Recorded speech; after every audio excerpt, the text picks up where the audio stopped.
এই যে শতরূপে সারদা বলে যে গ্রন্থটি, বিখ্যাত গ্রন্থ, এখন খুব জনপ্রিয়, বহু বছর ধরে 1985 সাল থেকে এখনো পর্যন্ত, মানে ওদিকে 15 বছর, এদিকে 25 বছর, 40 বছর ধরে ওই শিবলিঙ্গের কথা আমরা দেখছি, শুনছি। তো ওই যে বলছেন যেমনটা রেখে গেছিলাম তেমনটি আছে, তেমন ইতিহাসটা কি?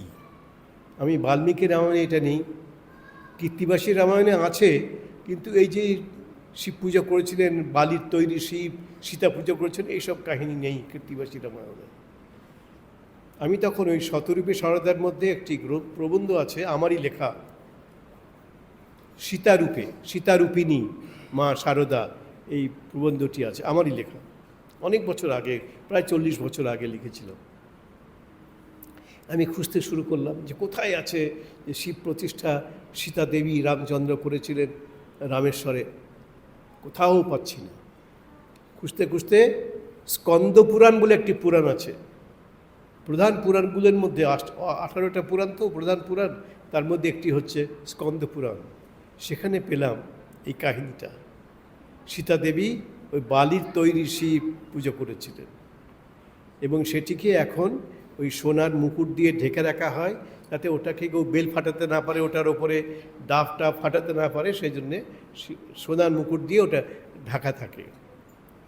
তো ওটা স্কন্দ পুরাণে পেলাম যে সীতা দেবী এইভাবে ওটাকে পুজো করেছিলেন, নিজে বালির শিব তৈরি করে।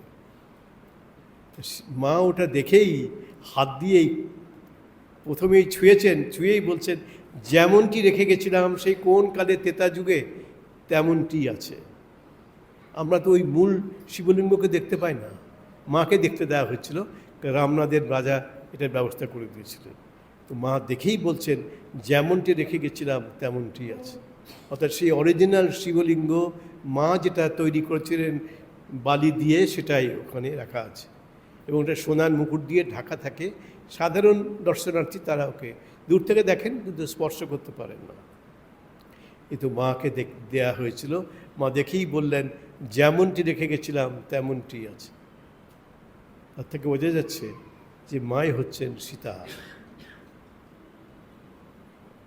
একজন রামায়ণ পড়ে শোনাচ্ছেন মাকে, তো মা বলছেন এবারের রামায়ণ অনেক বড়।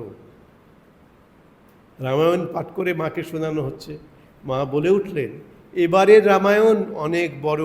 এবারের রামায়ণ মানে তাদের যে কাহিনী, রামকৃষ্ণ, মা সারদা, এদের যে কাহিনী, এটা হচ্ছে এবারের রামায়ণ, এটা অনেক বড়, এটা অনেক